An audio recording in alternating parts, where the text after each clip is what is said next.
नमस्ते।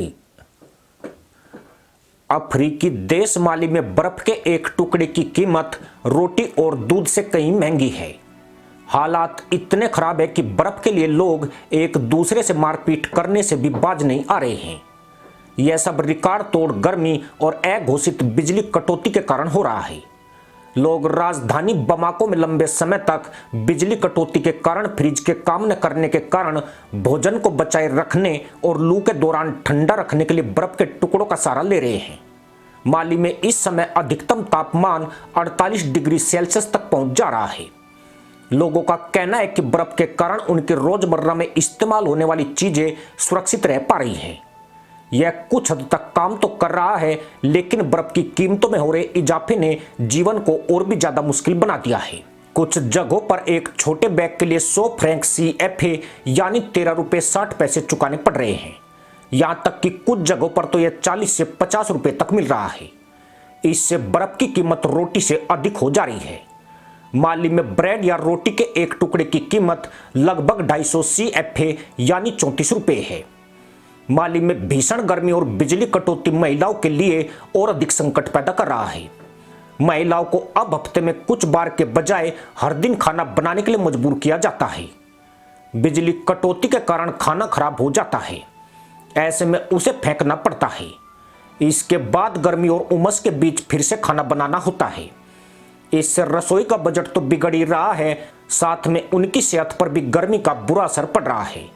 भीषण गर्मी के बावजूद महिलाएं खाना बनाने के लिए मजबूर है। दरअसल मुस्लिम देश माली में समस्याएं करीब 1 साल पहले शुरू हुई थी। माली की सरकारी बिजली कंपनी हाल ही के वर्षों में करोड़ों डॉलर का कर्ज जमा करने के बाद बढ़ती मांग को पूरा करने में विफल रही है। कई लोगों के पास बैकअप जनरेटर तक नहीं है, क्योंकि इसके लिए मिलने वाला ईंधन काफी महंगा है। बिजली नहीं होने का मतलब रात में पंखा नहीं होना है, जिससे कई लोगों को बाहर सोने के लिए मजबूर होना पड़ रहा है और इसका असर लोगों की सेहत पर पड़ रहा है। लोगों को गर्मी के कारण चक्कर और मितली जैसी समस्याएं पैदा हो रही है। इससे निपटने के लिए उन्हें अक्सर अपने ऊपर पानी डालना पड़ता है। मार्च के बाद से माली के कुछ हिस्सों में तापमान 48 सेल्सियस से ऊपर बढ़ गया है, जिससे 100 से अधिक लोगों की मौत हो चुकी है। सबसे अधिक असुरक्षित बुजुर्ग और बहुत युवा लोग हैं। 8.8 मिलियन लोगों यानी माली की कुल आबादी का लगभग 40% को पूरे देश में मानवीय सहायता की आवश्यकता है, पर एक भी माई का मुल्ला उन्हें पूछने वाला नहीं है। मेनका में 2500 से अधिक लोग अकाल जैसी स्थिति का सामना कर रहे हैं। मेनका में 76,000 लोग भूख के आपातकालीन स्तर का अनुभव कर रहे हैं। उनकी हालत इस समय बद से बदतर हो गई है। अकेले अगस्त में माली के भीतर और मोरिटोनिया की ओर टिम्बकटू और टोडेनी से 30,000 लोग अपने घर छोड़कर भाग गए हैं। माली में 2 लाख बच्चों पर भुखमरी का खतरा मंडरा रहा है। एहतियात के तौर पर कुछ इलाकों में स्कूल बंद कर दिए गए हैं और मुस्लिम बहुल देश में लोगों को हाल ही में खत्म हुए रमजान के दौरान रोजा रखने की सलाह दी गई थी। लेकिन ईद के बाद हुरों की खोज में जाने वालों की संख्या में आश्चर्यजनक रूप से बढ़ोतरी हुई है।